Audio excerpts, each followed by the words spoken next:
Hello tout le monde, on se retrouve pour un format horizontal. Ça faisait longtemps que ce n'était pas arrivé par énorme manque de temps de ma part, je l'avoue. J'ai favorisé le format vertical, que ce soit ici sur YouTube mais aussi sur Instagram et sur TikTok où je poste régulièrement, sur Instagram toujours 3 fois par jour, sur TikTok et YouTube tous les jours par conséquent avec un format vertical. Mais j'avais envie de revenir avec un format horizontal et quelque chose de peut-être un peu différent parce que je sais pas. Voilà, tout simplement. J'avais envie de vous proposer un bilan complet de mon mois de mars. Donc quand je dis bilan complet, ça veut dire qu'on va parler manga, roman, animé et jeux vidéo sur tout ce que j'ai pu faire, lire, voir sur ce mois de mars. Et il y a beaucoup de choses. On va essayer de segmenter ça de manière intelligente et si ça vous plaît, et ben je referai la même chose le mois prochain et celui d'après et celui d'après. Je dis pas que je vais revenir avec beaucoup de formats à l'horizontale comme ça parce que je n'ai pas beaucoup de temps pour les faire et surtout pour les monter. Mais je me dis qu'une fois par mois, ça me paraît tout à fait tenable de vous faire un gros bilan de tout ce qui s'est passé sur ce mois de mars. Et on va attaquer de suite parce qu'on a beaucoup de choses à voir.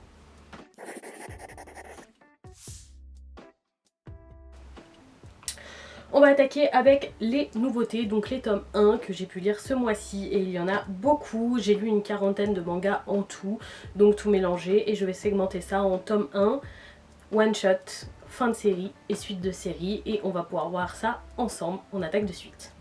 On commence chez Kana avec le premier tome de Tokyo Cannabis, une nouveauté qui me tentait ma foi beaucoup quand je l'ai vu annoncer chez l'éditeur. C'est un titre que j'ai trouvé très original, un père de famille qui malheureusement se retrouve gravement dans le rouge avec sa femme à l'hôpital et des frais à rembourser en plus de sa boutique de fleurs qui ne marche pas très bien. Heureusement pour lui, il a des connaissances en botanique, ce qui va lui permettre de rentrer dans un autre business via un ami d'université qu'il retrouve et j'ai beaucoup apprécié, déjà parce qu'on a une approche scientifique de certains éléments et que notre personnage principal, ça se voit qu'il n'est pas fait pour baigner dans tout ce qui est mafieux. Si vous avez lu My Home Hero édité chez Kurokawa, vous retrouverez beaucoup de traits de personnalité de Tetsuo Tosu dans le personnage principal de ce titre. Pour le moment, je dois dire que je suis plutôt emballée et que j'ai hâte de continuer. On passe chez Pika et j'ai tout d'abord lu le premier tome de Father I Don't Want This Marriage et j'ai adoré. Alors si vous me suivez un peu, vous savez que moi les webtoons dans l'univers un peu royauté, empire, etc. ça marche trop bien avec moi et celui-là ne fait pas exception. Les planches sont particulièrement belles, je les ai beaucoup aimées. J'ai aussi particulièrement aimé notre protagoniste, elle est très terre à terre, elle est dans l'efficacité. Si vous aimez Seule la mort attend la vilaine, édité chez Kotun, ce titre vous plaira forcément aussi à mon sens. En tout cas pour ma part, j'ai vraiment adoré cette lecture, j'ai très hâte de lire la suite, je trouve que c'est un titre ultra prometteur. C'est le premier webtoon que je lis dans la gamme Pika Wavetoon de chez Pika et franchement, c'est un très bon choix. On continue chez Pika avec un peu moins de positif malheureusement. J'ai eu le premier tome de The Summer Hikaru Died. J'ai entendu énormément de bonnes choses sur ce titre. Un titre vraiment que moi j'ai trouvé plutôt malsain, mais pas forcément dans le bon sens du terme. Des fois c'est malsain mais vous savez c'est un peu captivant, on a envie de savoir etc. Mais là pas du tout, j'ai juste trouvé ça très bizarre à la lecture. On est sur une personne qui est déjà morte avec un espèce de parasite ou de monstre qui tient le corps de cette personne en vie. Il y a une espèce de relation boys love qui se développe entre notre personnage principal et son ami et franchement tout est glauque dans cette lecture. Tant mieux si certaines personnes ont accroché mais je vous avoue que moi ça m'a plus fait ressentir un malaise qu'autre chose. On reste chez Pika et décidément ça n'a pas été un très bon mois pour les nouveautés de chez Pika. J'ai eu le premier tome de True Hero. C'est un titre qui sera terminé en 4 tomes et en fait on a eu beaucoup de titres de super-héros ces dernières années, des très bons et des moins bons et le problème c'est que je crois que moi j'en ai trop lu et j'ai trouvé ce premier tome pas original du tout et c'est dommage parce que franchement les planches sont très chouettes, les dessins de combat sont fluides, c'est sympathique à lire etc. mais l'histoire c'est plutôt banal, on dirait un mélange entre My Hero Academia et Shy si vous voyez un peu le style et bah ça laisse à désirer quoi, j'aurais voulu mieux, j'aurais voulu plus original, j'aurais voulu plus et je ne pense pas que je vais continuer ce titre.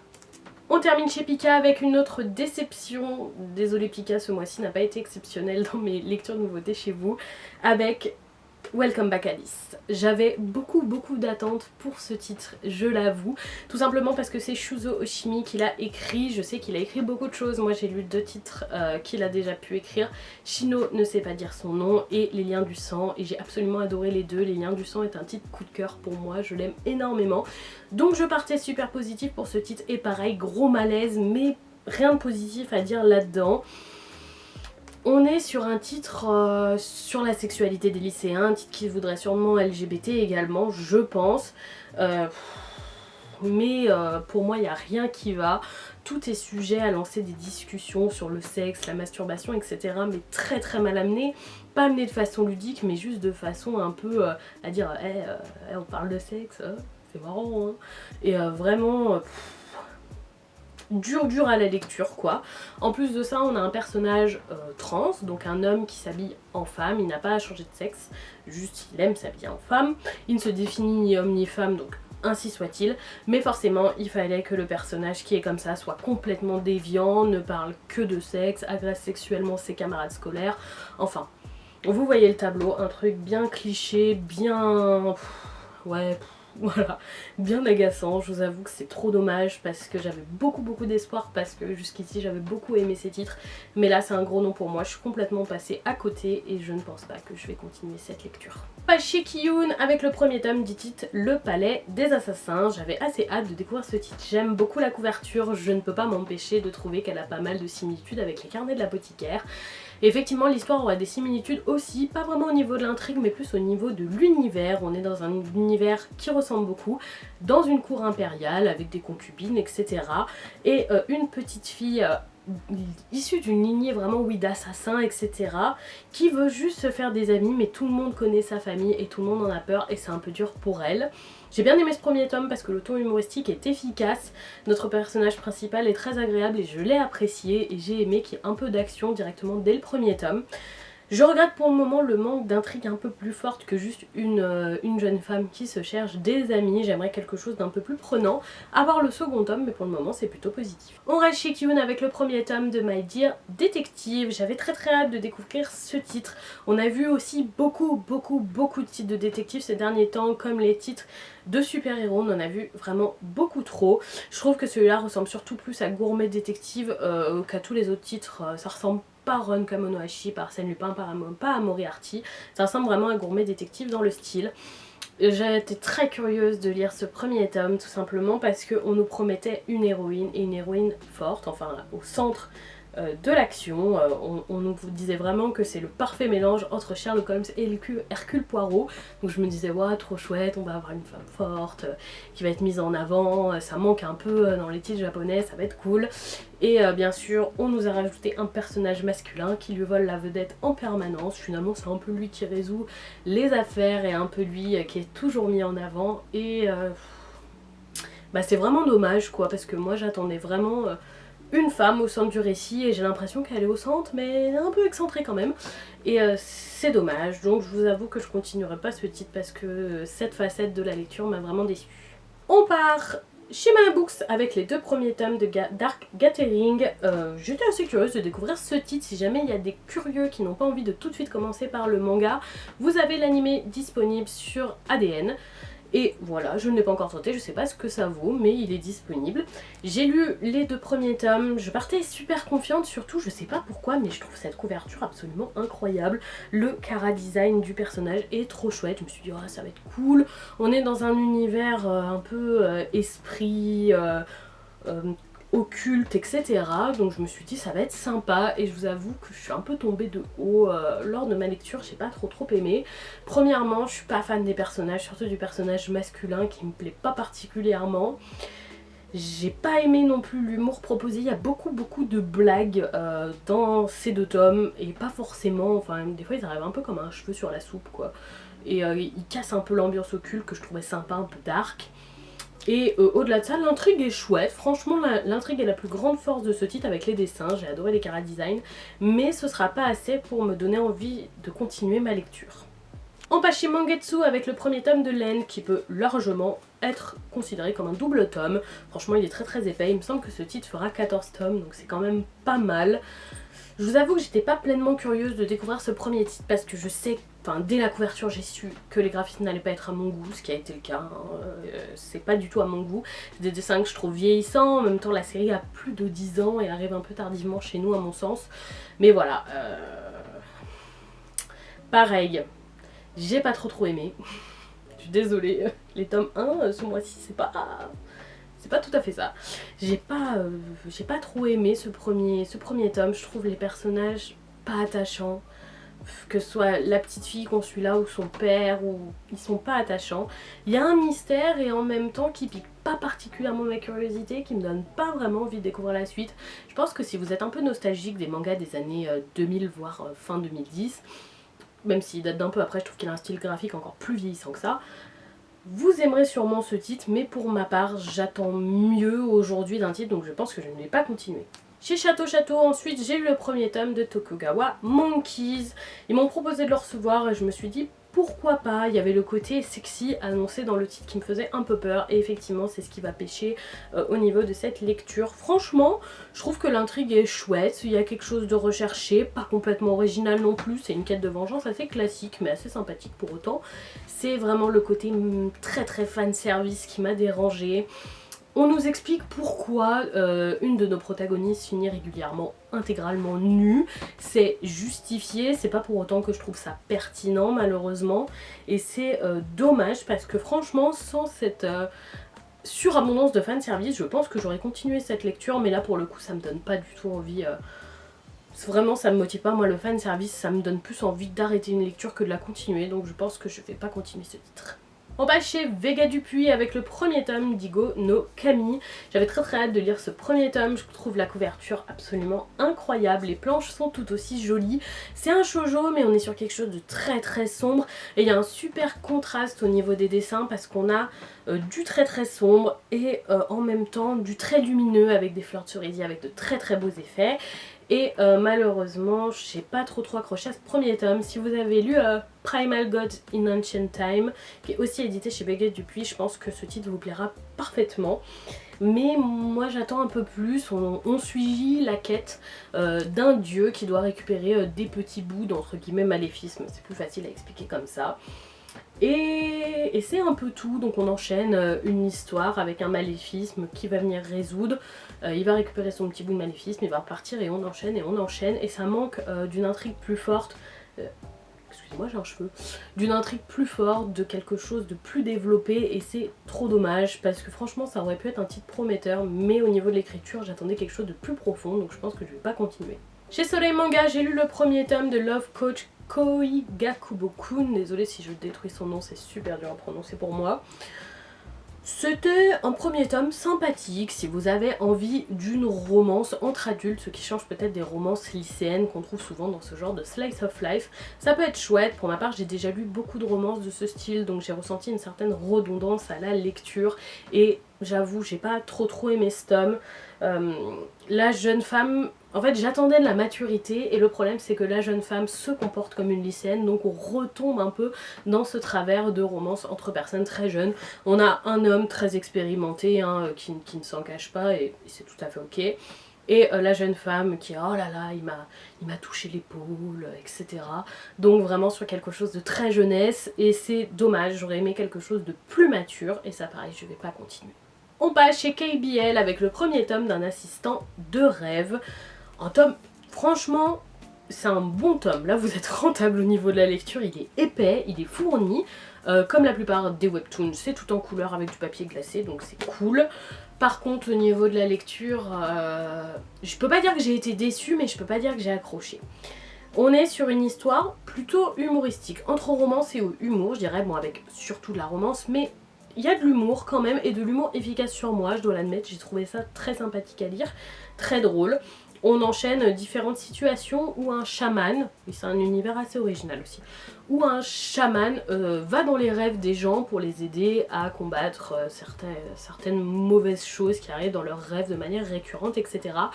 Et il y a toujours une contrepartie pour ces chamans quand ils vont aider quelqu'un. Donc il y en a qui ont très faim, il y en a qui ont des grosses crises de colère, et lui c'est une libido incroyablement élevée. Ouais, vous le voyez venir. Donc il embauche un assistant très peu compétent mais très amusant, on doit le dire, il est plutôt sympathique, qui va venir l'aider à brider cette libido avec des relations sexuelles. Tout, tout, tout dans ce titre est une excuse pour amener à une relation sexuelle, vraiment tout, tout, tout. Et c'est un peu trop pour moi, franchement, j'aime les choses un peu plus délicates, j'aime les choses mieux écrites, je dirais. C'est pas mauvais, hein, c'est pas mal écrit, mais plus de délicatesse quoi. Et si vous aimez les boys love, assez classiques, les yaoi, assez classiques, franchement ça va vous plaire. Mais moi aujourd'hui j'attends plus d'une lecture que juste une romance avec des gens qui couchent ensemble. J'attends une intrigue, j'attends quelque chose, et même si l'univers est original, je pense que je ne vais pas continuer ce titre. On reste dans les webtoons, mais cette fois-ci chez Cotoon avec le premier tome de Business Proposal. J'avais vraiment peur de tomber encore dans quelque chose de déjà vu parce qu'on a beaucoup de webtoons romances au bureau qui se ressemblent et c'est trop dommage. Et franchement, j'ai été plutôt happée par cette lecture. On est sur un maxi quiproquo, une jeune femme qui a beaucoup de mariages arrangés, qui envoie son amie à sa place, et cette amie déguisée, complètement déguisée en femme fatale, tombe finalement sur son directeur, il ne la reconnaît pas, et lui aussi il a des mariages arrangés en veux-tu en voilà, et il a juste envie de prendre la première venue, il se marie avec, elle fera sa vie, il fera la sienne, et au moins il a la paix. Et donc il décide de se marier avec cette jeune femme qu'il a rencontrée, qui n'est pas la bonne finalement, il n'a ni son bon nom ni son bon prénom vu que c'est celui de son ami. Déjà j'ai beaucoup aimé l'humour de ce titre qui est plutôt très efficace.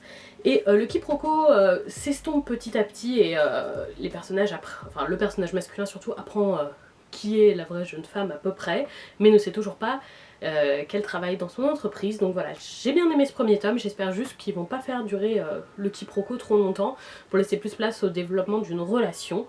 Mais si le quiproquo passe à nul mais se résout on va dire dans le second tome, je pense que ça sera une lecture très intéressante, donc je me laisse un second tome pour voir ce que ça va donner. On termine les tomes 1, ça y est, il y avait beaucoup de tomes 1 ce mois-ci, je suis désolée, avec Les Secrets des Wilson, donc également édité chez Cotoon. Pour les dessins, c'est pas trop ma cam, je vous avoue qu'on est plus proche de la BD que du webtoon, on sent que c'est très occidentalisé, c'est pas forcément ce que je préfère, mais sur la lecture, j'ai vu des bons points. Ce tome 1 est très introductif, on y découvre notre personnage principal qui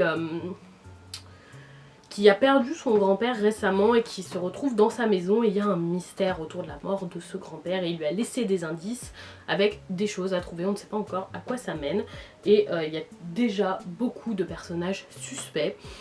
Et bah, c'était plutôt chouette comme lecture, la recherche d'éléments par cette jeune fille et la découverte petit à petit de différentes choses. J'espère juste que ça s'accélérera un petit peu dans le prochain tome parce que là on était vraiment sur une grosse introduction, donc voilà. Pareil, à voir le tome 2, ce que ça va donner et à quel point on va avancer ou pas, mais pour le moment je suis plutôt positive. On passe au one shot et on commence avec Obara, Chronique des Abysses. C'est la suite du titre Enfant des Abysses. Je l'avais pas lu en entier parce que j'avoue que j'avais pas trop accroché, donc je m'étais arrêtée au tome 1. J'avais trouvé la lecture très brouillonne. Je trouve que dans ce one shot, le mangaka a complètement corrigé ce problème de lecture brouillonne. C'était très fluide, très agréable à lire. Les dessins sont sympathiques, on est sur un univers original.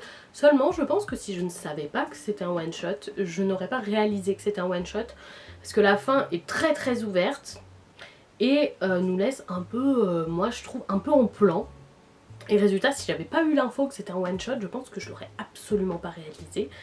Et c'est un peu dommage parce que la lecture était sympathique mais aurait vraiment mérité d'être plus approfondie. On passe chez Taifu avec le one shot Nagahama To Be or Not To Be. J'ai adoré cette lecture, on est sur un boys love avec aucune scène explicite, donc pour ceux qui n'aiment pas ça, vraiment lecture idéale. J'ai adoré notre couple, j'ai adoré le développement, on les a suivis sur plusieurs années dans ce one shot, vraiment ils étaient absolument adorables. Le seul regret que j'ai, c'est que ce soit un one shot parce que j'aurais adoré avoir plus de contenu autour de ces deux personnages que j'ai trouvé hyper attachants. Donc voilà, franchement très bon point, j'aurais juste voulu que ce soit plus long et les suivre plus longtemps dans leur relation, ça aurait été vraiment trop cool. On termine les one shots une fois de plus chez Taifu avec The World's End. C'est un recueil de 3 différentes histoires. On nous promettait des histoires plutôt abouties et je ne suis pas d'accord avec ce postulat.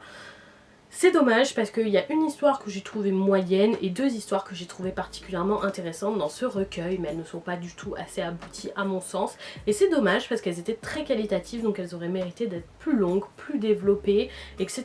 Là, on a à peine le temps de se mettre dedans que c'est déjà fini et c'est trop dommage. J'aurais aimé quelque chose de plus long sur ces histoires parce qu'elles étaient vraiment chouettes.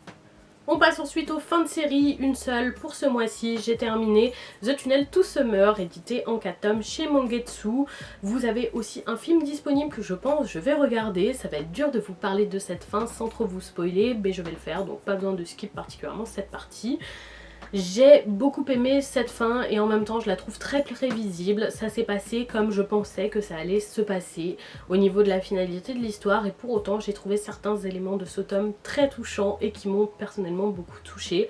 J'ai trouvé que c'était une très belle histoire qui vraiment est assez tragique, en même temps très agréable à lire. C'était un très bon titre, j'espère que le film est tout aussi qualitatif, faudra que je le découvre et franchement c'était une bonne fin.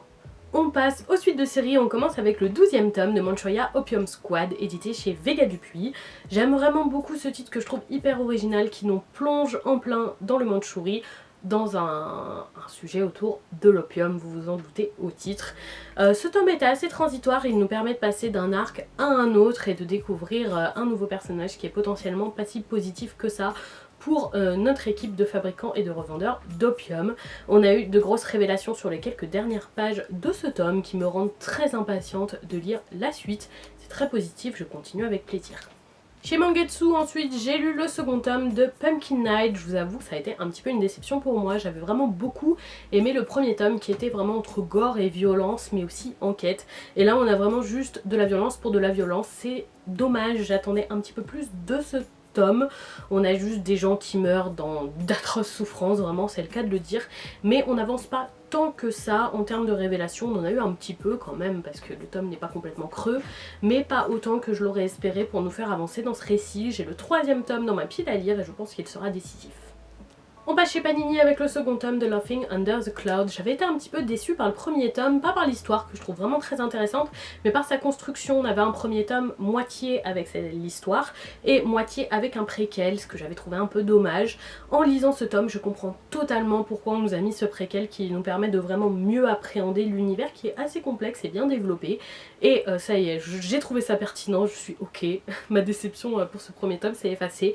Ce second tome était très cool, on suit donc des frères dans une quête un petit peu mystérieuse, je peux pas trop vous en dire pour pas trop vous spoiler, mais très sympathique. On a eu des révélations assez inattendues à la fin du tome, c'est rare que je ne sente pas venir quelque chose, mais là j'étais pas forcément j'étais pas sûre que c'était comme ça que ça allait se passer, j'avais un petit doute mais pas assez fondé et j'ai eu les réponses à mes questions dans la fin de ce tome.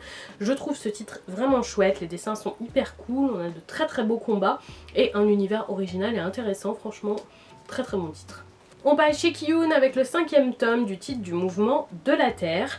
Je peux vous dire que je vais arrêter ce titre à ce tome et si vous ne voulez pas être spoilé de ce qui se passe dans ce tome, je vous conseille d'avancer parce que je ne vais pas pouvoir vous expliquer pourquoi j'arrête ce titre sans vous dire le contenu de ce tome. Donc voilà, n'hésitez pas à skip juste cette partie si ça vous paraît nécessaire. Donc malheureusement dans ce titre, c'est pertinent, c'est fait exprès et en même temps c'est frustrant. C'est-à-dire que on a des protagonistes qui font des études sur le mouvement de la Terre. Donc on sait que le système c'est que le soleil ne tourne pas autour de la Terre mais qu'il y a tout un système solaire, etc. Et à cette époque donc c'était mal vu par l'église, vous le savez, ça c'est historique. Dans ce titre nous avons plusieurs personnages qui font des études sur l'héliocentrisme à une époque où c'était vu comme des recherches païennes par l'église parce que l'église était toujours liée à l'état. Donc c'est un titre historique réaliste et on a effectivement plusieurs personnages qui passent sur ces études. Donc il y a des études sur l'héliocentrisme qui sont faites dans le plus grand secret. Le personnage qui faisait ses études se fait choper et finit par se faire tuer par l'inquisition, et etc. Et on change de personnage. Et là, on était sur notre 3e duo de personnages, je me disais ça y est, on va aller avec eux jusqu'au bout, c'est cool, parce que c'est un peu frustrant à chaque fois qu'on nous réintroduise le personnage, son histoire, etc. C'est un peu long, c'est un peu redondant. Et ils ont fait mourir ces personnages dans ce tome, et je pense que c'est un peu la fois de trop pour moi, c'est trop dommage. Parce que j'en ai un peu marre à chaque fois de cette redondance. En même temps je comprends parce que oui, il n'y a pas qu'une seule personne qui a prouvé l'héliocentrisme. Mais en même temps c'est un peu frustrant à la lecture et ça me donne pas envie de poursuivre, donc je m'arrête à ce tome là. C'est un titre qui est terminé en 8 tomes, je m'arrête au 5e et c'est dommage, mais j'ai trop de frustration avec cette lecture en fait.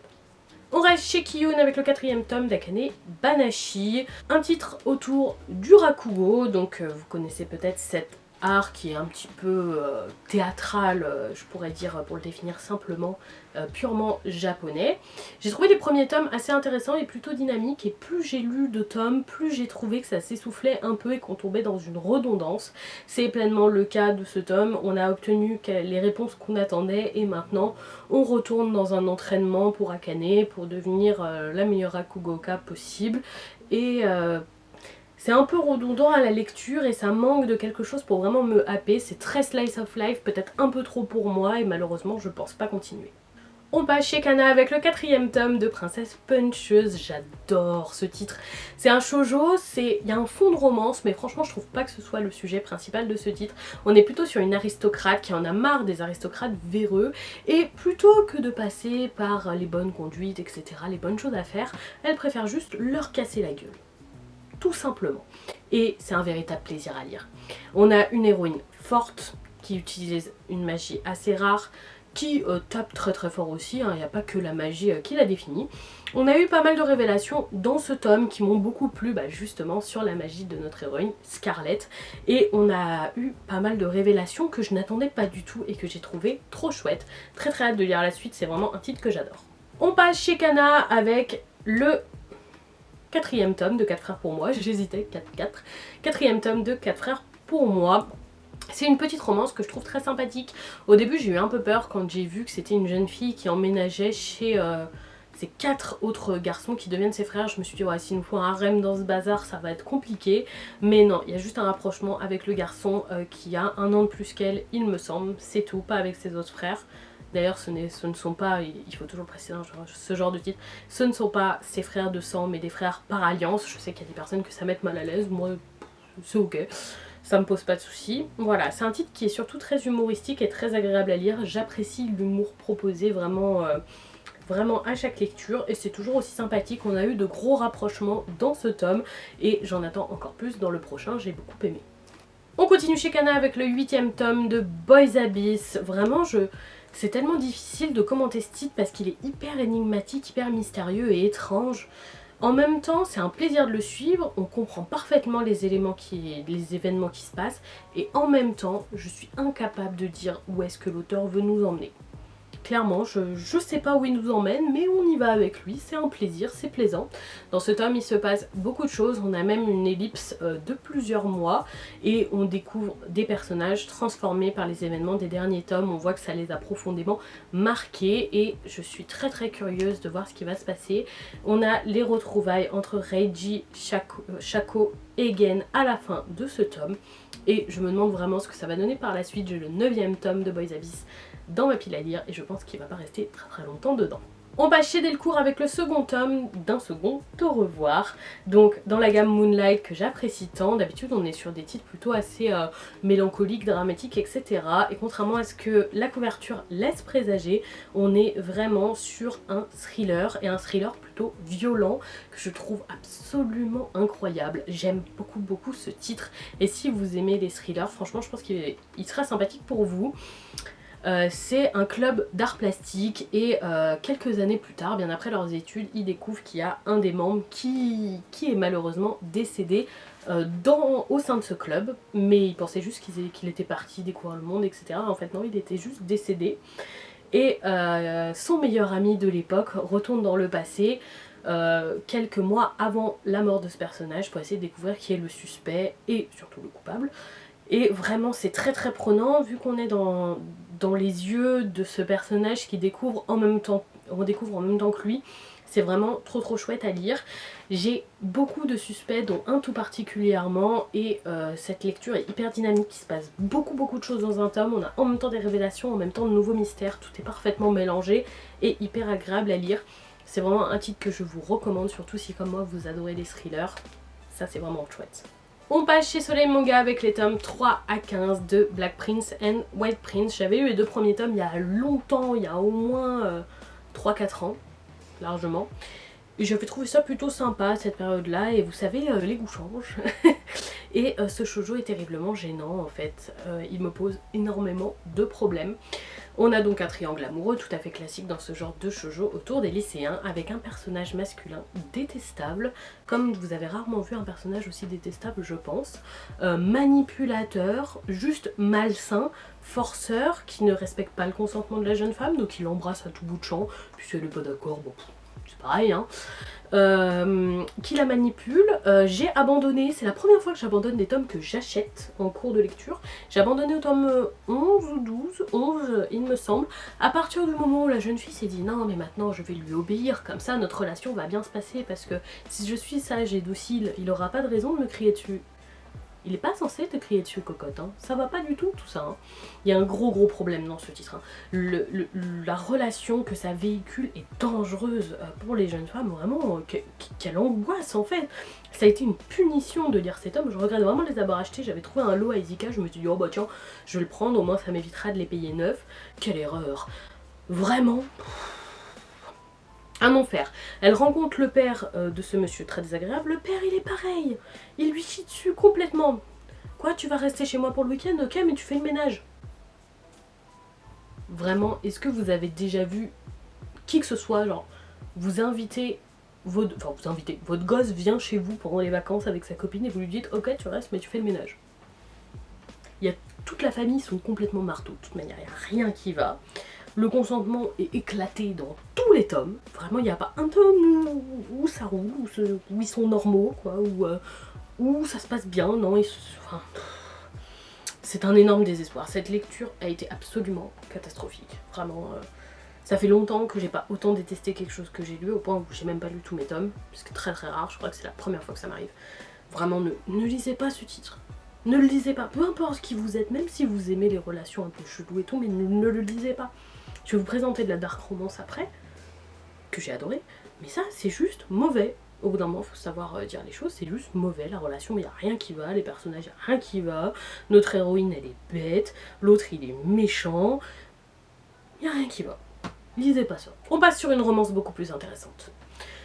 Je vous présente le second tome de Rose et Champagne, édité chez KBL. Pareil, on est sur un boys love avec aucune scène explicite pour ce tome, donc pour ceux qui n'aiment pas ça, n'hésitez pas. D'ailleurs, il y a très peu de romance dans ce tome. On est sur un univers mafieux, hyper efficace. Je pense dans un pays type Russie, quelque chose comme ça, avec donc un mafieux et un avocat qu'il a engagé pour une affaire parmi tant d'autres. Et vraiment, il y a beaucoup d'action dans cet tome. Il y a des gens qui meurent, des gens qui sont agressés. Pas sexuellement, hein, parce que c'est un boys love, mais non, vraiment agressé avec un flingue, etc. Des mystères, des suppositions intéressantes, d'autres peut-être un peu moins pertinentes, mais quoi qu'il arrive, super sympa. Toujours un rapprochement entre notre avocat et notre mafieux, mais tout doucement. Ça roule, ça se fait doucement, c'est agréable. J'ai absolument adoré cette lecture, j'adore l'univers de la mafia. Je trouve qu'il est très bien amené et franchement, c'était trop chouette. On passe chez Doki Doki avec le 5e tome de Play It Cool Guys, un titre tout en couleur que je vous recommande fortement. Alors on sait que shoujo c'est pas vendeur chez nous, mais mettre seinen sur la jaquette c'est pas ouf. Ce titre est un shoujo. Il est édité dans un magazine de prépublication shoujo. Malgré que ce ne soit pas une romance, je pense qu'il est bon de le préciser. On en a marre que l'univers tape sur les shoujo sous prétexte que ça ne se vend pas. Donc je préfère le préciser. Au niveau de la lecture, j'ai absolument adoré, comme chaque tome. L'humour de ce titre est parfaitement maîtrisé, moi ça me fait vraiment rire. On est sur des beaux gosses maladroits, donc vous les croisez dans la rue, vous dites ouais lui il doit gérer sa vie et tout, beau gosse, machin. Et il fait une bourde exceptionnelle. Tous les tomes n'ont pas un fil conducteur aussi présent que dans celui-ci, mais la majorité du tome se passe dans le même endroit, avec différents événements dans cet endroit, avec un bon fil conducteur, ce qui était super agréable à lire. J'ai trouvé ce tome très bon, comme tous les tomes, franchement c'est un de mes titres humoristiques favoris. Si jamais vous voulez le découvrir, il y a 24 épisodes de l'anime disponibles sur Crunchyroll. Et ça va pas jusqu'à ce tome 5, ça s'arrête avant.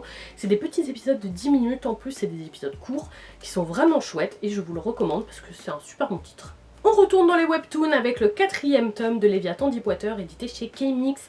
Je ne vois pas assez ce titre sur les réseaux sociaux et pourtant qu'est-ce qu'il est chouette. franchement j'aime beaucoup. On est sur un titre post-apocalyptique, normalement je n'aime pas ça, mais là vraiment chouette. On part du principe que la planète a été recouverte fort majoritairement par l'eau et que d'énormes monstres marins ont fait leur apparition. Ils se déplacent majoritairement la nuit et se nourrissent d'humains, tout simplement. Et dans cet univers, on a deux enfants qui essayent de survivre, qui ont perdu leur père un peu trop tôt malheureusement. Dans ce tome, on découvre un nouveau Léviathan. J'ai adoré son chara-design. Il était hyper bizarre et en même temps je l'ai trouvé trop chouette.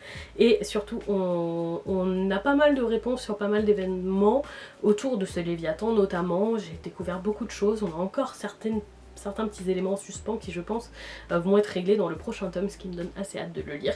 En plus on a eu deux très beaux combats et surtout le personnage de Kana qui est toujours aussi exceptionnel et que j'aime toujours autant. Très bonne lecture. On passe chez Kurokawa avec le 5e tome de la Perfect Edition de Soul Eater. J'adore cette couverture avec Death the Kid qui est mon personnage préféré de ce titre. C'est ma première découverte de Soul Eater au format papier, j'avais vu l'animé et je me rends compte que ça n'a rien à voir et le manga est tellement meilleur, il fallait me le dire plus tôt, pourquoi personne ne m'a prévenu. J'ai trouvé ce tome 5 génial. Déjà on est sur un arc qui n'existe pas dans l'animé tout simplement, avec d'autres Death Sites, je savais même pas qu'il y en avait d'autres, et beaucoup d'événements, et une sorcière pareil que je ne connaissais pas. Donc trop chouette de découvrir ce nouvel arc, ça me donne encore plus envie de le lire. Déjà que c'était un plaisir de redécouvrir les événements mais un peu plus développés que j'ai pu découvrir dans l'animé, mais alors là avec un nouvel arc, franchement je suis trop contente d'avoir passé le pas et de l'avoir pris au format Perfect Edition parce que vraiment la lecture est trop chouette et j'ai très hâte d'en savoir plus sur cet arc. On passe chez Kotun avec le 3e tome de Comment Raeliana a survécu au manoir Wind Knight. Le titre est beaucoup trop long. Il y a un animé aussi que j'ai pas regardé, on m'a dit qu'il était moins bien que le webtoon, mais bon à découvrir, il faudra peut-être que je le regarde pour la culture, pour savoir. Écoutez, un tome plutôt sympathique, mais je trouve que le récit avance pas si vite que ça. On a découvert un nouveau personnage qui est un peu... que pas mon préféré, je vous avoue, un prêtre avec une apparence d'enfant, qui est assez insistant et parfois un peu gênant. Pour autant ça a été une très chouette lecture parce que j'aime toujours autant notre protagoniste, mais ce tome ne fait pas tant avancer l'univers que ça je trouve, c'était quand même chouette à lire. On reste chez Kotun avec le 4e tome de Seule la mort attend la vilaine et là j'aime beaucoup ce titre. Franchement je vous le recommande. On est pareil sur une espèce de romance, en fait c'est une jeune femme qui se réincarne dans son jeu préféré mais en mode difficile où elle doit, elle est la vilaine, la méchante, et elle doit se trouver, faire monter ses points d'affinité avec au moins un... Elle a plusieurs hommes qui sont possible avec qui elle peut tisser une relation et j'ai beaucoup aimé ce tome. On découvre un petit peu plus un personnage masculin qu'on n'avait pas beaucoup vu jusqu'ici, un prince très spécial, très violent mais que j'ai trouvé sympathique parce que ça reste très bien écrit, ça reste bien amené, etc. C'est vraiment chouette. J'ai beaucoup aimé ce tome, la chasse, etc., les fausses accusations, et on se retrouve avec une fin de tome que je n'avais pas forcément vu venir, assez étonnante, et vraiment ça m'a beaucoup plu. Donc très bonne lecture, je continue avec grand plaisir et c'est un titre que j'aime particulièrement. On termine les mangas, ça y est, on voit le bout de cette partie du bilan. Ça va être très long, je suis désolée. Avec le second tome d'Itaewon Class, je trouve qu'on change complètement d'ambiance par rapport au premier, ce qui est assez étonnant, mais c'est encore autre chose.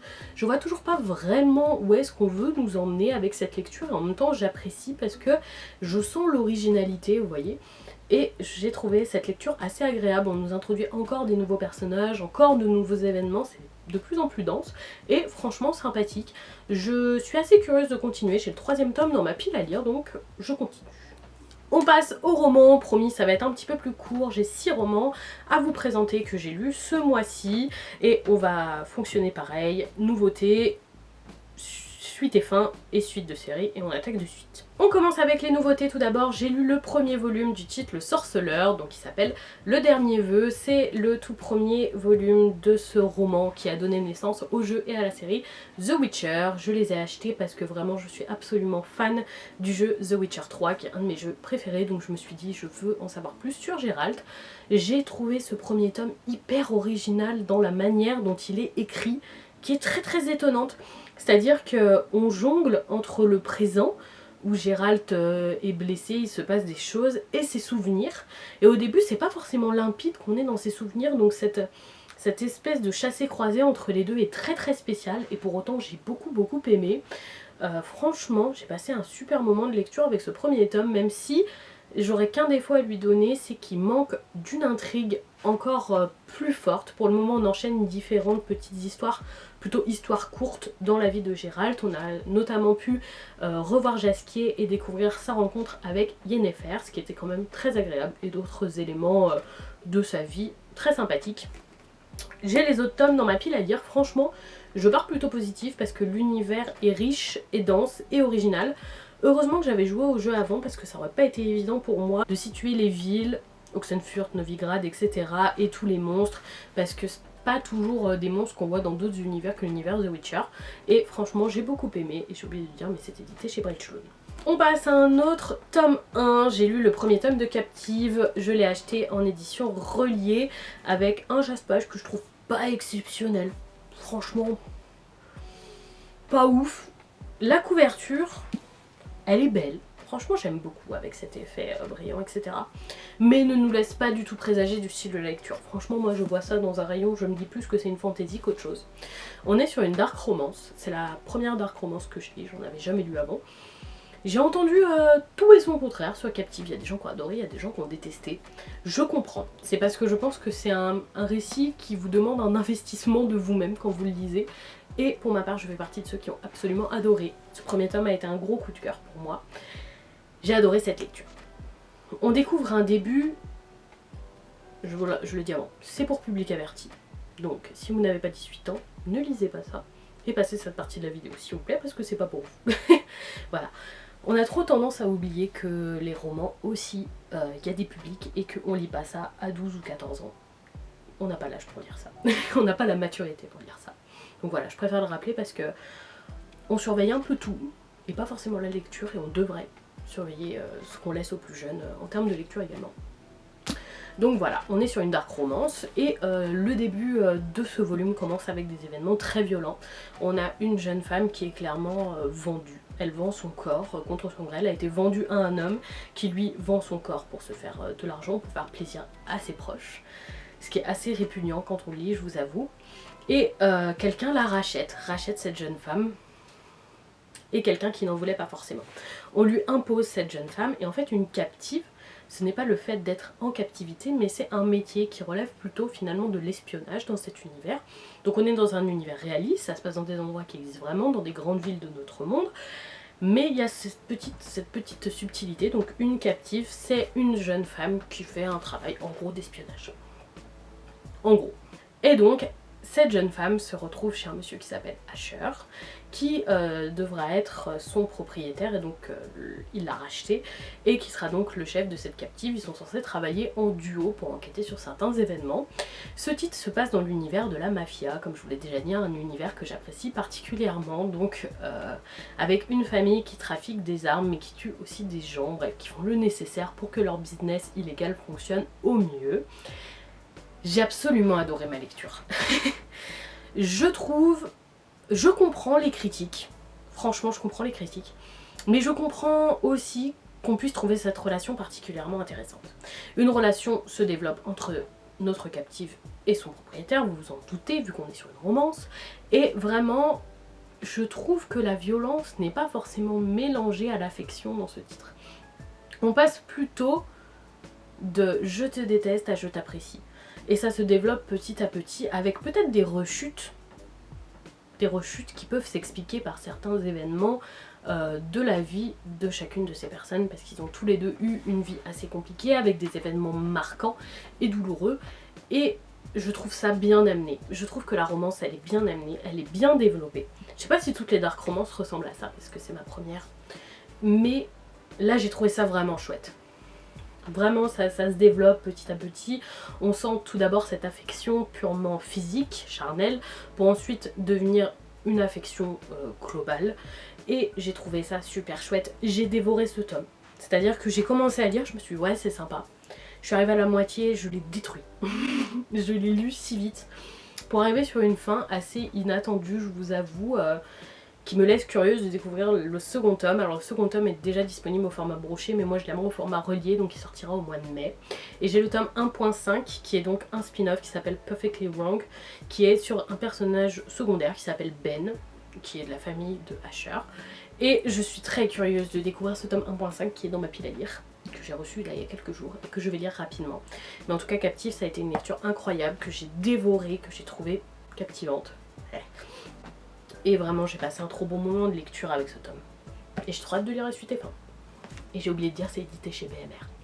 On passe au one shot, j'ai lu La Maison des Égarés, édité chez Ignis. Si jamais vous êtes curieux de découvrir cette histoire, il y a eu apparemment une adaptation en film. Je sais pas à quel point elle est fidèle au roman ou pas, mais voilà.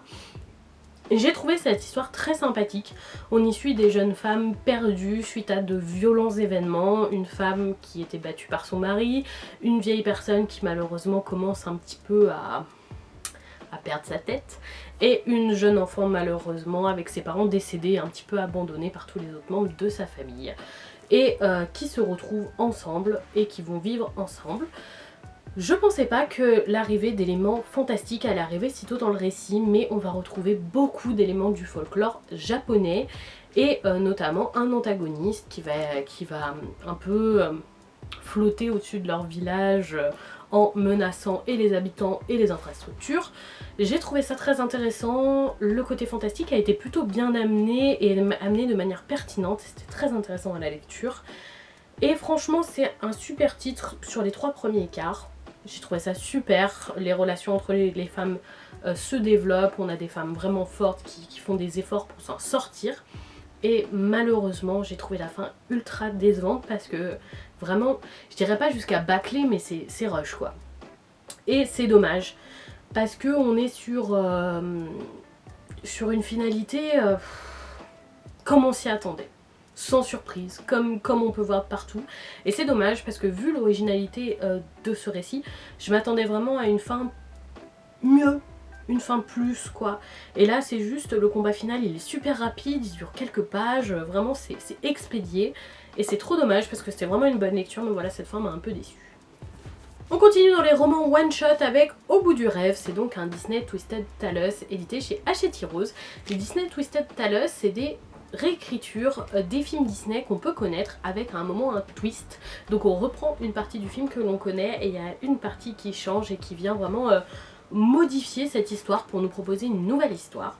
Donc pour ma part j'ai acheté ce titre en format relié que je trouve très très beau. Donc on a une jaquette et en dessous de la jaquette une couverture que je trouve absolument sublime avec un très bel effet vert. Et ici un jaspage vraiment ultra chouette. C'est une super belle édition, franchement j'adore les reliés de chez Hachette Heroes et j'adore au-delà de ça les lectures de chez Hachette Heroes. Ils proposent de très bons titres. C'est mon 5 ou 6e Twisted Tales je crois.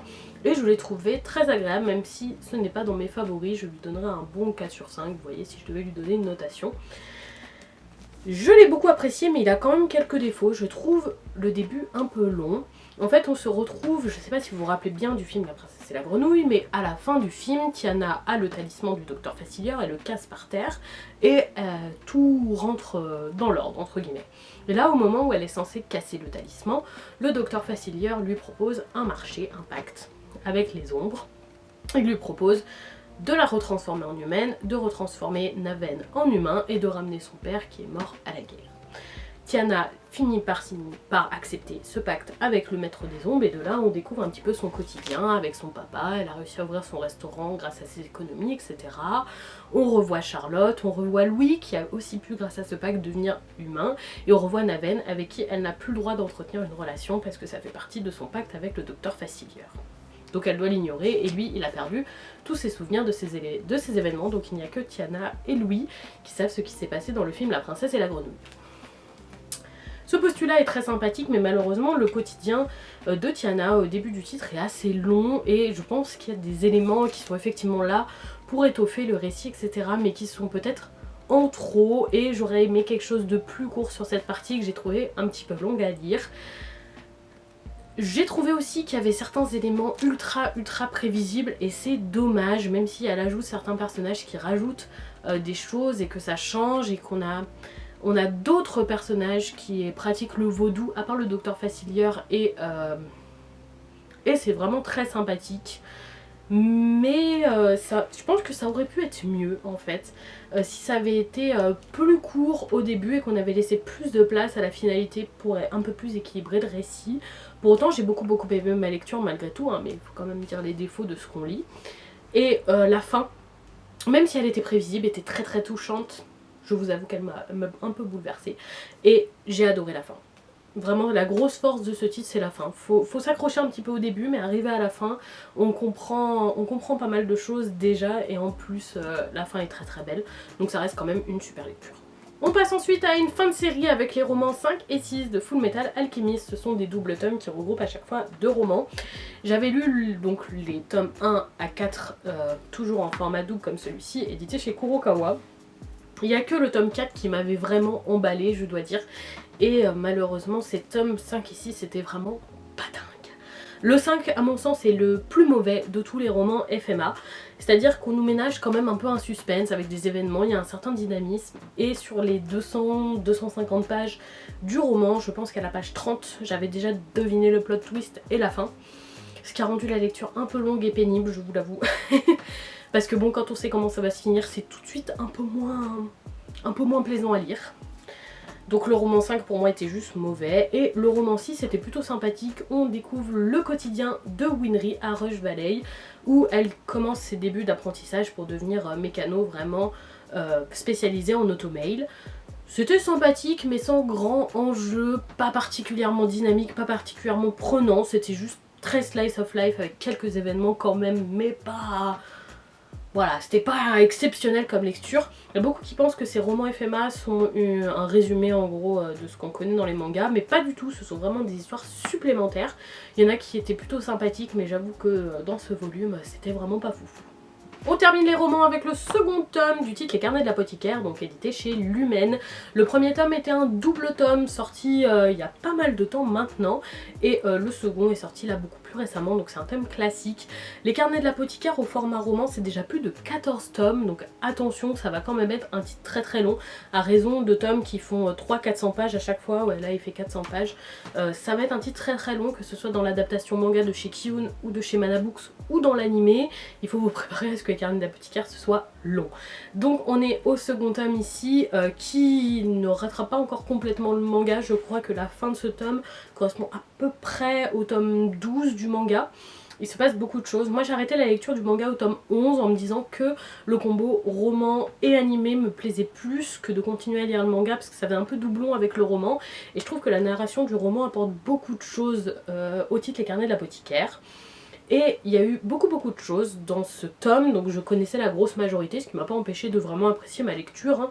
J'aime suivre les aventures de Mao Mao, c'est toujours très intéressant, mais j'avoue que j'ai eu un peu tort, même si c'est pas vraiment un tort, mais le tome 12 doit être le tome le plus palpitant, je pense, et j'ai trouvé donc les derniers chapitres super palpitants. Il se passe énormément de choses, surtout entre Mao Mao, Jinchi et Gao Shun. On apprend beaucoup de choses, et surtout les révélations sur qui est Jinchi, tout simplement parce que jusqu'ici j'avais des doutes, mais je ne savais pas qui il était, et vraiment sur la dernière ligne de ce volume, on apprend qui il est et pourquoi il est au palais, et vraiment j'ai adoré. Ce titre est un gros coup de cœur.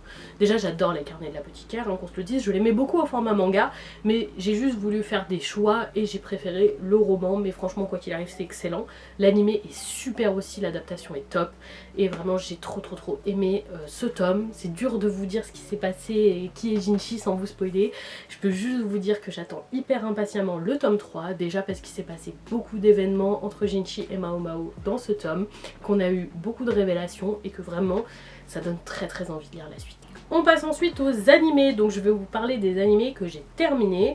Donc j'ai vu la saison complète ou la série complète selon ce qu'est l'animé ce mois-ci, enfin je l'ai fini ce mois-ci, je peux pas tout regarder ce mois-ci mais je l'ai fini ce mois-ci, et donc j'attends potentiellement la suite ou c'est la fin de l'animé, et on va attaquer de suite. L'enchaînement était tout vu, je vais vous parler de la première saison du titre Les Carnets de l'Apothicaire, terminée en 24 ou 25 épisodes, je vous mettrai sûrement écrit quelque part les détails. J'ai adoré. Vraiment c'est un coup de cœur pour cette première saison.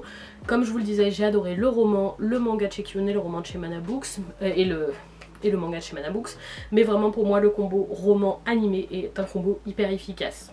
Pour moi il n'y a pas de concurrence avec ce combo. J'ai beaucoup aimé l'adaptation en animé. Je trouve que l'animé rend les choses plus dynamiques, on a l'impression que les événements sont moins longs. C'est très bien adapté, franchement j'ai trouvé ça hyper agréable à regarder. L'animation est top. J'étais pas trop fan du premier opening, mais pour toutes les autres musiques proposées, donc le deuxième opening et les deux endings, c'était super. La grosse force, je trouve que c'est aussi la qualité d'animation, que ce soit les couleurs, les lumières, ça rend vraiment super joli. Et j'ai complètement adoré cette première saison des Carnets de l'apothicaire. Je vous recommande de le découvrir si vous avez envie de découvrir les enquêtes de Mao Mao à la cour et tous les événements qui se passent entre elle, Jinchi, certaines concubines, etc. Vraiment c'est un plaisir et vraiment ma scène favorite restera quand elle commence à s'occuper de Dame Lifa malade. Vraiment c'est le meilleur moment de l'anime à mon sens.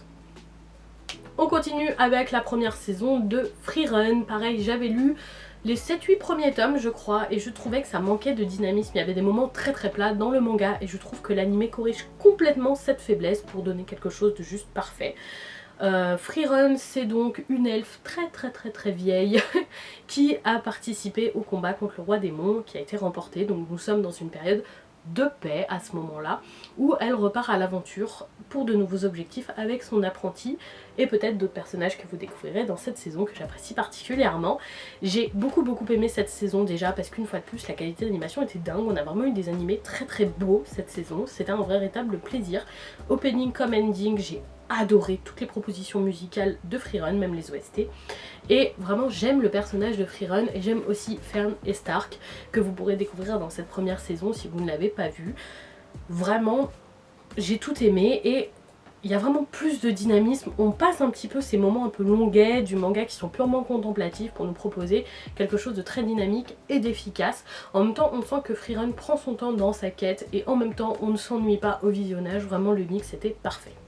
On passe ensuite à la seconde saison de Mashle. J'avais lu le manga et j'avais pas du tout aimé Mashle. J'avais trouvé, et c'est toujours le cas, hein, que c'était volé un petit peu de partout. Et c'est vrai que Mashle, c'est un peu Black Clover qu'a rencontré Harry Potter, qu'a rencontré One Punch Man. C'est vraiment une espèce de mix de plein de trucs qui marchent. Ils ont mixé ça, ils l'ont mis dans Mashle, ils se sont dit ça va forcément marcher. Ça m'avait un peu agacée à la lecture du manga où ça m'avait fait un peu souffler. Et finalement j'ai trouvé que la première saison de l'animé nous donnait quelque chose en plus. L'humour était beaucoup plus efficace, surtout grâce au doublage des seiyuu que je trouve super bien. Et vraiment cette seconde saison est tout à fait dans la même lignée. On a eu deux très beaux combats, de la belle magie, beaucoup d'humour, plutôt efficace sur moi, je dois l'avouer. Même si l'histoire est très prévisible et aussi très déjà vu, c'est quand même un plaisir à regarder Mashle, surtout grâce à cet humour et vraiment ces doublages qui rendent l'humour absolument impeccable. L'animation est plutôt correcte, je trouve qu'elle n'est pas incroyable, elle n'est pas aussi belle que les autres animés que j'ai pu vous présenter de cette saison, mais quand même très cool. Et les OST, que ce soit l'opening ou l'ending, j'avoue que j'ai adoré. On continue avec la première saison de Solo Leveling. Ça aussi j'avais lu les tomes, j'avais arrêté au tome 5 ou 6 simplement parce que je trouvais ça pas original du tout, ce qui est toujours le cas, hein. Alors je pense que beaucoup me diront oui, Solo Leveling c'est le premier à avoir sorti ce style d'histoire effectivement, mais c'est vrai que quand on a eu cette vague de webtoon avec que des histoires qui ressemblent à Solo Leveling, on est très vite lassé. Et malgré tout Solo Leveling reste un isekai assez classique, même s'il prend les codes du webtoon plutôt que les codes du manga. On retrouve beaucoup de choses qu'on a pu déjà voir ailleurs et j'avoue que je suis pas maxi fan de Solo Leveling quoi, donc j'avais fini par arrêter la lecture. Je me suis dit que c'est quand même un animé qui allait plaire à monsieur, donc on allait regarder cette saison et finalement c'était plutôt chouette. Je vous avoue que j'ai vu beaucoup de gens trouver ça incroyable, animé de l'année etc, ce sera pas forcément mon cas. Je trouvais Solo Leveling très sympa, hein, y a pas de souci. Mais c'était pas incroyable, c'était sympa. J'avoue que j'ai plus d'attentes sur les révélations qu'on va avoir sur l'île de Jeju, si je le prononce comme il faut, plutôt que sur notre personnage principal et ses niveaux et sa progression, etc. Parce que c'est quand même assez prévisible, même s'ils essayent de mettre de l'enjeu dans les combats, etc. et dire oh là là, il est passé si près de la mort, on sait tous qu'il va pas mourir. Donc, Solo Leveling c'était sympa. Je regarderai la suite avec grand plaisir. J'ai beaucoup aimé l'opening et l'ending aussi. Mais c'est pas l'animé de l'année à mon sens. Je comprends qu'il y en ait qui adoré, c'est leur première découverte de ce style d'univers, mais pour moi c'était pas incroyable. C'était déjà vu. On continue avec la seconde saison de The Danger in My Heart. Et vraiment, si je dois retenir un seul animé cette saison et que j'ai fini ce mois-ci, ce sera celui-là. Vraiment, ça fait longtemps que j'ai pas été aussi fan d'un animé que The Danger in My Heart. Vous savez ce moment où vous le regardez, vous savez l'épisode il sort tel jour à telle heure et tel jour à telle heure, vous êtes devant la télé, vous êtes chaud pour regarder votre épisode. Et bah c'est exactement l'effet que ça m'a fait. La première saison de The Danger in My Heart, j'ai failli l'arrêter. Au bout de 3-4 épisodes, je trouvais le personnage masculin assez bizarre, le personnage féminin pas particulièrement sympathique, et la romance un peu longue à se mettre en place. Je me disais bon, ouais je vais pas continuer.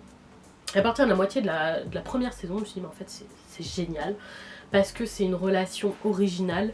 L'humour du titre est tellement efficace et tellement bien amené.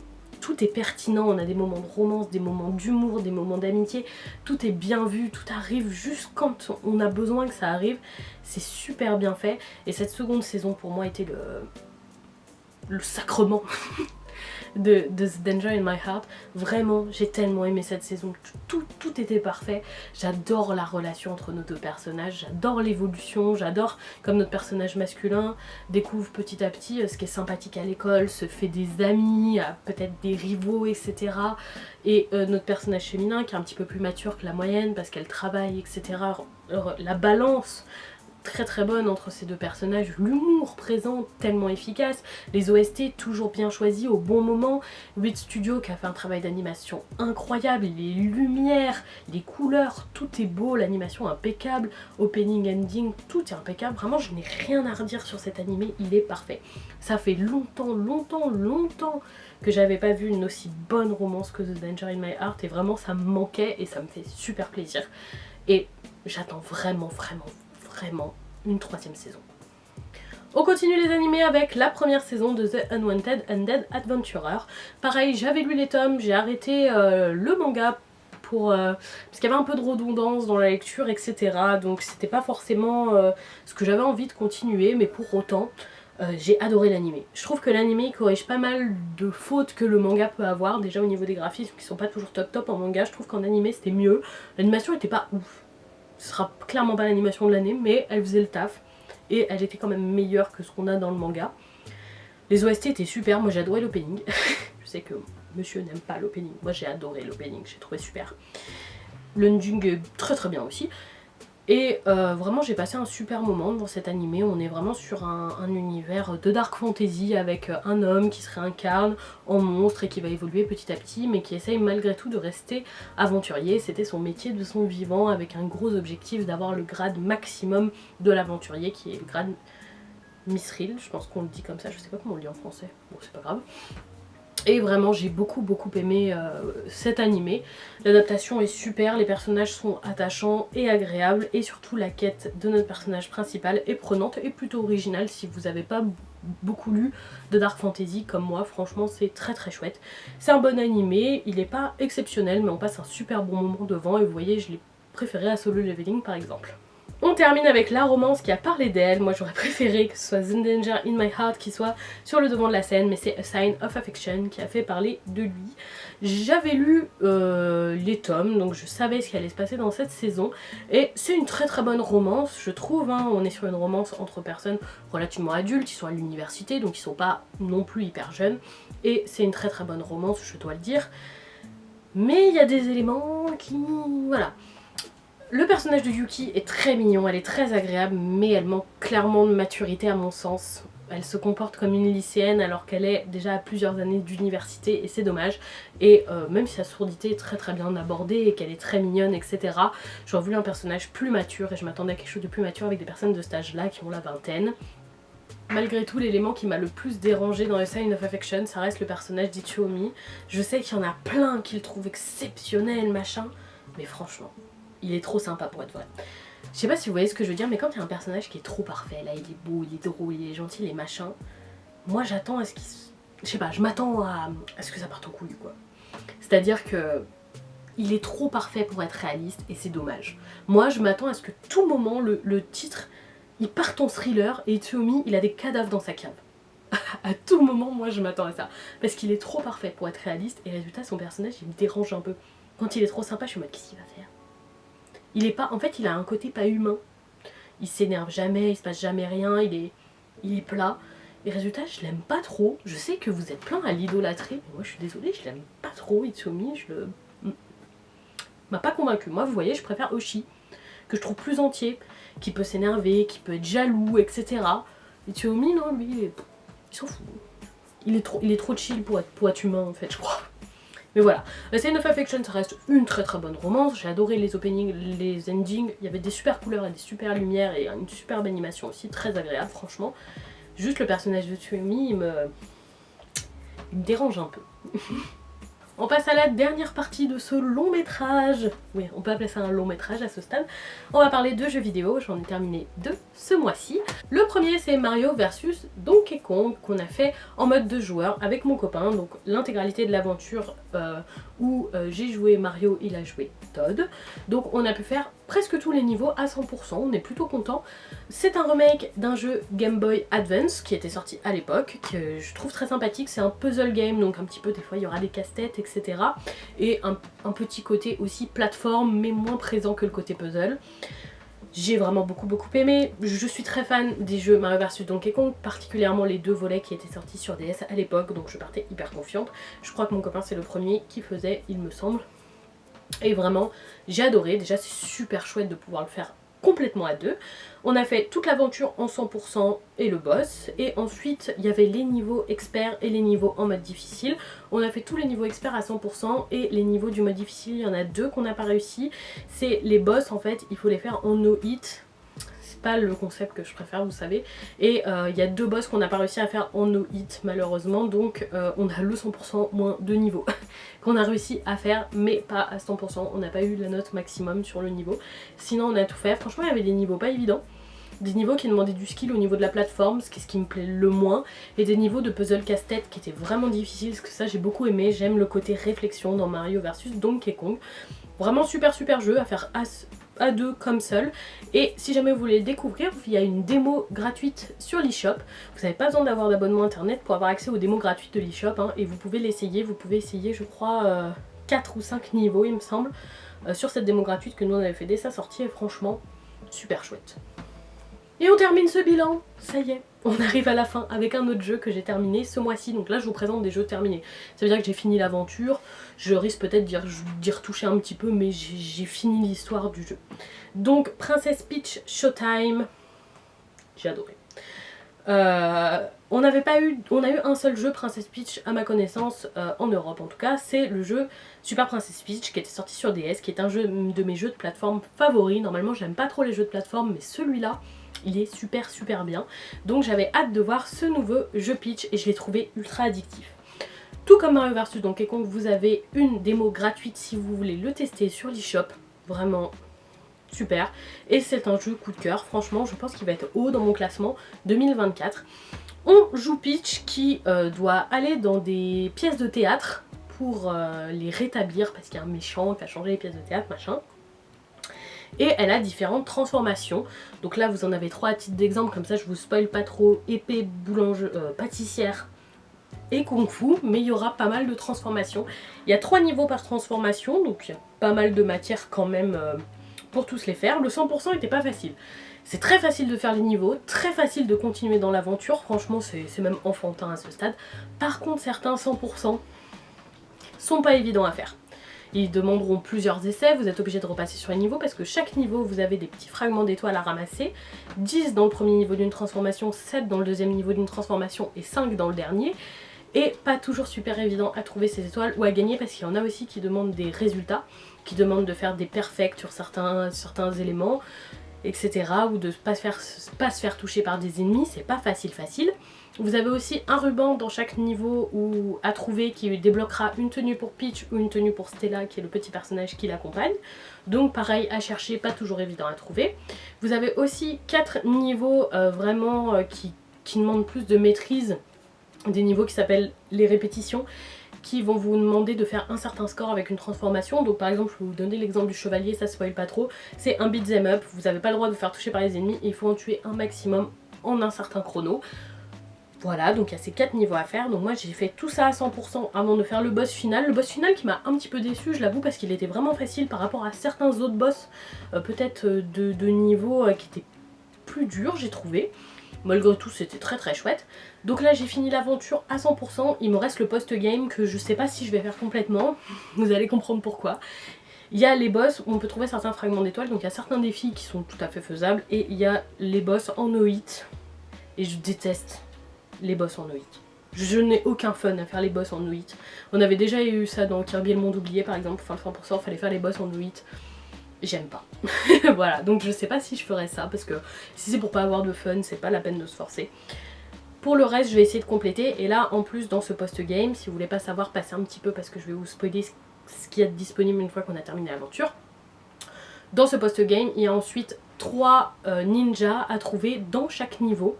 Donc 3 niveaux par transformation, donc il va falloir refaire tous les niveaux et trouver les ninjas cachés dans ces niveaux. J'ai pas encore commencé, je pense que je vais le faire prochainement, ça je vais essayer de les trouver, mais pareil, je vais pas me forcer. Si je vois que c'est trop dur, que c'est la galère un peu, je vais laisser ça. Et les boss, pareil, je vais essayer de faire les défis, mais pas le no-hit, parce que je sais que j'ai aucun fun à faire le no-hit, donc je vais abandonner là. Franchement, super bonne surprise pour ce jeu, je l'ai trouvé ultra addictif, je l'ai bouffé en 3 jours, en 3 soirées plutôt, et vraiment plaisir. Plaisir, j'ai adoré. Je sais que certains d'entre vous, notamment Victor, l'ont acheté suite à ma recommandation. Et n'hésitez pas à le tester au moins la démo gratuite parce que vraiment il est super chouette. Et donc voilà pour ce maxi bilan du mois. Je sais pas si ce format vous plaira parce que c'est un format qui à mon avis va être très long. Et en même temps vous n'avez pas ce genre de retour disponible sur mon compte Instagram, c'est là où je passe le plus. Parce que vous avez effectivement mes bilans lecture assez rapides. Mais vous n'avez pas mes bilans animés, pas mes bilans jeux vidéo. Et c'est beaucoup moins développé que ce que je vous ai proposé aujourd'hui où je vous parle un peu plus en détail de tout ça. Donc à voir ce que vous préférez, n'hésitez pas à me faire un retour, n'hésitez pas à me dire s'il faut peut-être faire cette vidéo en debout, ou... je sais pas, dites-moi, c'est un premier essai, voilà, faites-moi des retours, dites-moi ce qui vous a plu, ce qui vous a moins plu, ce qui a été un peu trop long, ce qui a été un peu trop court, ce que vous voulez avoir plus ou moins développé, ce qui vous intéresse ou non. Je suis preneuse de tout retour qui permettra peut-être d'améliorer ce format si ce format vous plaît. Si je vois que ce format est pas pertinent et vous plaît pas, juste j'arrêterai de le faire tout simplement. Et voilà, c'était Romane, en espérant que ça vous ait plu, et bonne soirée.